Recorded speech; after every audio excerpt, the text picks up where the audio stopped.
Cone-shaped tools and ancient technology. Once I started studying this, it blew my mind. It is a completely misunderstood and ignored part of ancient civilization. Cones in all ancient cultures, in South Africa, in England, in Egypt, cones everywhere. In Australia, this Mayan deity is holding 2 cones. The importance of holding 2 cones is really critical. I'll explain to you why I believe that is so. This guy's healing, this is a Sumerian statue, healing somebody with cone-shaped tools. Cone-shaped hats used in special ceremonies. Wizards wear cone-shaped hats, and their wands are cone-shaped. And then obviously the cones of these ancient beings that were doing something to us, or humans.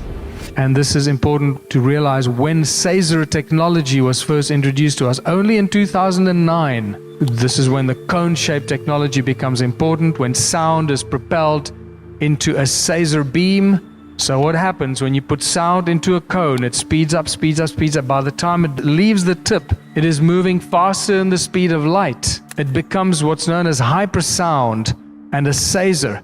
That sound frequency enters the 0 point of the toroidal field, at which point it basically creates this infinitely fast Caesar beam. What happens to that Caesar beam? That Caesar beam is surrounded by incredibly powerful magnetic fields because of the toroidal nature of that Caesar beam. So now you got the Caesar beam that is surrounded by an incredibly powerful magnetic field. If you use this cone as a tool, you can channel your thoughts as a frequency, into your hand holding this tool. So you don't need any other source of anything. You just need yourself, your thoughts, and a cone. So you can channel your thoughts, and that the frequency of your thought gets channeled through the cone and becomes a Caesar beam. Your thought, the energy of your thought becomes a Caesar beam. So if you're thinking, I want to chop down that mountain, I want to cut that mountain, it's that thought, that energy goes into the Caesar beam. And this, I believe, how they did it, because there seems to be very little other evidence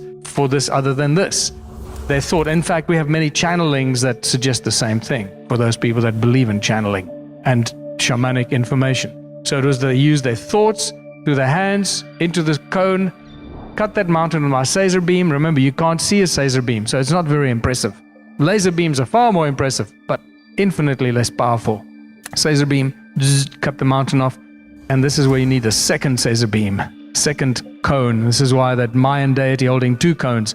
Because once you got 2 Caesar beams running, you got 2 powerful magnetic fields, and you can trap the tip of that mountain between the 2 magnetic fields. And this is, I believe, how simple it should be. Because once you got this technology, you can pretty much do everything. And this is why we see giant ancient trees chopped down. How did they chop that giant tree down? Probably with a Caesar kind of technology. We have these beautiful cone-shaped tools in the Rosicrucian Museum in San Jose that are engraved with cuneiform text that tell us that these cones were used in the construction of the temples of Sumer.